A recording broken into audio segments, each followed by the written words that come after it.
Saudações rubro-negras! Meu nome é Edivan Júnior e este é o Flanálise de Palmeiras 1, Flamengo também 1. Solta a vinheta, editor! Cobra coral, papagaio, vintém, vice rubro-negro, não tem pra ninguém.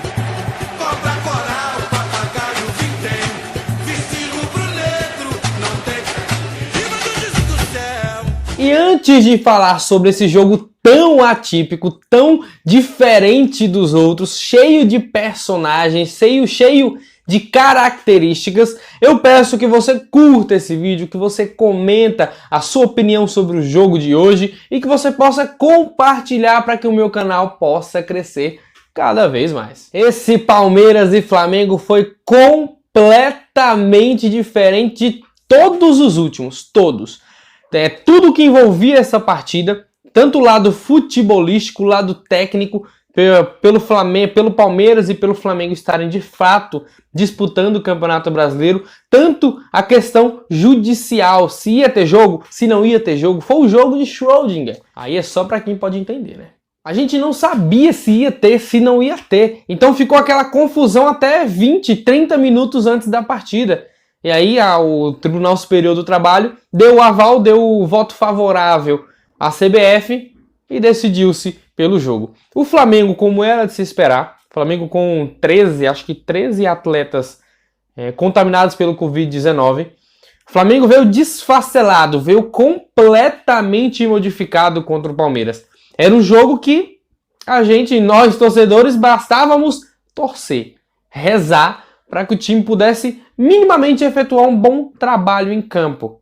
A lógica era o Palmeiras ganhar e ganhar até com uma certa facilidade dos nossos garotos. Como vimos, não foi bem assim. E o Flamengo, como dito, veio arrebentado. O Flamengo teve 3 titulares, né? Teve 3 ou 4 jogadores que são titulares no time do Flamengo. Gerson, Arrascaeta, Thiago Maia e o Pedro, né? O Pedro coloca como titular ali, reserva do Gabigol, mas entra várias vezes. Então 4 jogadores que podem ser titulares do time do Flamengo. O resto, tudo, garoto. Tudo. O Flamengo veio com sub-20 num jogo profissional pelo Campeonato Brasileiro. E o que é interessantíssimo e que começa a Flanálise de hoje. No primeiro tempo, primeiro a escalação, né? Não tem o que falar, não tinha nem o que inventar. Quem pudesse jogar, jogava. Quem pudesse entrar em campo minimamente para efetuar um bom trabalho, entraria. E assim veio o Flamengo. No primeiro tempo, como era o esperado, o Flamengo não iria fazer marcação-pressão. Primeiro pela qualidade dos jogadores, você não pode confiar tanto que os garotos adiantem a linha sem tomar bolas nas costas. Segundo e o principal, parte física. Né? Tanto os jogadores, os 3, o meio-campo, a trinca do meio-campo com o Thiago Maia, Gerson e Arrascaeta, eles já vinham desgastados do jogo da Libertadores. Tem um desgaste mental, desgaste psicológico, toda essa situação envolvida. E os garotos que também não estavam treinando com tanto afinco, eles estavam disputando outro campeonato. Então veio uma situação física e psicológica muito grave. Então o Flamengo não pôde fazer muitos esforços, não podia marcar o Palmeiras lá em cima. E com esta lógica do Flamengo não marcar pressão lá em cima, tinha que segurar na intermediária. O que eu, torcedor do Flamengo, a maioria, né, dos comentaristas, dos jornalistas pensavam? O Palmeiras vai amassar, o Palmeiras vai massacrar. Tem o fator campo, tem o fator jogadores profissionais de fato ao seu redor. O Palmeiras tinha tudo para ganhar esse jogo com tranquilidade. No primeiro tempo, o Palmeiras não marcou pressão, o Palmeiras não fez nenhum tipo de pressão no Flamengo. O Flamengo foi melhor no primeiro tempo. O Flamengo conseguiu ter uma posse de bola mais objetiva que o próprio Palmeiras. Eu vou fazer um adendo aqui ao jogador do Palmeiras, Lucas Lima.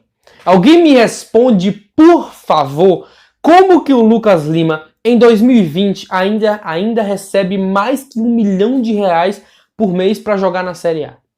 O Lucas Lima não joga em nenhum time da Série A. Nenhum. O cara é morto em campo. Claro, isso pra gente é maravilha. Mas o cara... Olha, o problema é do Palmeiras, mais de R$1 milhão por mês pra ele, pra mim, dane-se. Mas é incrível o quanto o cara não participa. Ele é tipo o Ganso do Fluminense. O cara tá morto, tá só fazendo presença ali. Muito abaixo. melhor pra gente. E com isso, como o Palmeiras não foi fazendo marcação-pressão, não foi pressionando, não foi colocando intensidade no jogo, o time do Flamengo foi ganhando espaço. E com espaço foi ganhando confiança. Os garotos que provavelmente no começo do jogo tiveram uma pressão psicológica muito grande, foi aliviando com o tempo. E com o alívio da pressão psicológica, vem a confiança. Os garotos começaram a tocar bola com mais tranquilidade, tiveram espaço. O Guilherme Bala, na ponta direita, jogou muita bola. Ele ganhou quase todas do Matias Vinha, que é um bom lateral esquerdo do Palmeiras, mas ganhou todas dele. Todas não, acho que a maioria. Perdeu só uma no primeiro tempo, o resto ganhou todas. O garoto deitou ali no lado direito. Jogou muita bola. Assim como todos os garotos do Flamengo, exceto um. O Lincoln. Algumas pessoas acharam que o Lincoln jogou bem essa partida. Eu respeito até pelo momento desse jogo que foi tão peculiar. Mas eu não consegui, eu não vi o Lincoln do mesmo patamar que os outros jogadores da base também estiveram. O Lincoln errou muito passe bobo, o Lincoln errou posicionamento. Para mim, aos 20 do primeiro tempo ele já estava cansado. Tava andando já, enquanto os garotos dando pau. E ele cansado. Errando o contra-ataque, tudo bem que ele não é um jogador veloz, mas, poxa, tenta um pouco mais de inteligência. E teve uma hora no primeiro tempo que eu fiquei putaço com o Lincoln. Putaço. Porque é o seguinte, o Pedro, ou foi o Arrascaeta, ele dominou a bola na intermediária, no centro aqui da intermediária. O Lincoln é o ponta esquerda. Ele tem que abrir para a esquerda. O animal pegou e veio para o centro, onde tinha maior quantidade de jogadores do Palmeiras. Tinha o Felipe Melo e o Gustavo Gomes. Ele matou as opções de toque do Arrascaeta. O Arrascaeta teve que voltar e tocar no Gerson. Eu fiquei, meu Deus do céu, uma questão de posicionamento. Abre na ponta, que o Arrascaeta pode cortar para o meio e bater, ou pode jogar você na ponta mesmo. Mas não teve a mínima noção. É o único jogador que eu vou criticar no jogo de hoje do Flamengo, é o Lincoln. Para mim foi muito abaixo. No segundo tempo, sim, o segundo tempo eu gostei ainda mais. Eu achava que a partir dos 15, 20 do segundo tempo, o Flamengo ia cansar demais e com isso dar muito mais espaço com o Palmeiras e com isso a confiança do Palmeiras ia avançar, ia aumentar. Não foi o que aconteceu. O Flamengo tomou um gol num chute de pura sorte, um chute despretensioso do bom jogador Patrick de Paula. Bola desviou, matou o Neneca, não teve chances alguma. Gol do Palmeiras. Pouco tempo depois, jogadaça. Agora eu vou parar para falar de 3 personagens que para mim foram os 3 mais importantes do jogo. Primeiro, goleiro, Neneca. Tá? Olho neste garoto. Ele vai ser um dos melhores goleiros do Brasil em pouquíssimo tempo. Pega muito. Aquela defesa na cabeçada do bom jogador também, Luiz Adriano, foi absurda no contrapé dele e ele é um jogador altíssimo, né? Quanto maior você é, menor o seu tempo de reação para esticar a sua mão. Cara, no contrapé ele conseguiu pegar uma cabeçada forte do Luiz Adriano. Defesaça. Aquele é o tipo de jogada que quando você está assistindo, quando o atacante cabeceia, você fala gol. Não tem como. E defesaça demais o Nenê. E os outros 2 personagens é o Pedro, tá? O Pedro por fazer o gol, por ganhar várias do Felipe Melo e do Gustavo Gomes no pivô. O Pedro jogou muita bola mais uma vez. O que o Pedro vem jogando é para ser titular mesmo com a volta do Gabigol. Tá? Se for disputar centroavante por centroavante, hoje, no momento, o Pedro é titular. Como o Flamengo está com esse problema de Covid, provavelmente o Gabigol vai entrar na ponta, ou o Pedro na ponta, etc. Dá para jogar os dois juntos nesse cenário. Mas se for posição por posição, hoje o Pedro é superior. E o segundo jogador, o terceiro no caso, né, Neneca, Pedro e o Arrascaeta. Para mim foi o melhor da partida, o Arrascaeta. Ele doutrinou o meio-campo do Flamengo, ele ensinou, ele foi um maestro daqueles garotos. O cara foi um professor em campo.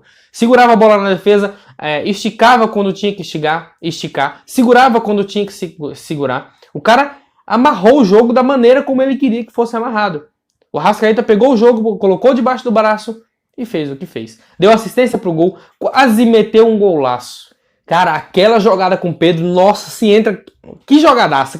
O Pedro, de letras, devolveu no Arrascaeta, bateu de primeira. Uma pena que aquela bola não entrou, porque iria coroar uma partidaça do Flamengo. Uma pena que aquela bola não entrou. De resto, eu gostei de todos. Também gostei muito do Ramon, lateral esquerdo. Senti muita confiança no garoto. Muitos 2 zagueiros não erraram em nenhum momento, muito seguros. Não tenho o que falar, só o Lincoln mesmo que eu já disse, acabou saindo para a entrada do Lázaro. O Lázaro, outro para vocês colocarem olho, fiquem de olho no Lázaro. Vai ser um excelente jogador também.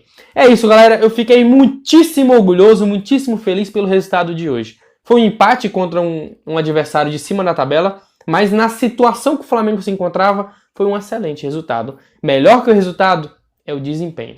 Os jogadores jogaram muito. O Flamengo tem um padrão de jogo. Jogou bastante. É isso. Saudações, rubro-negras.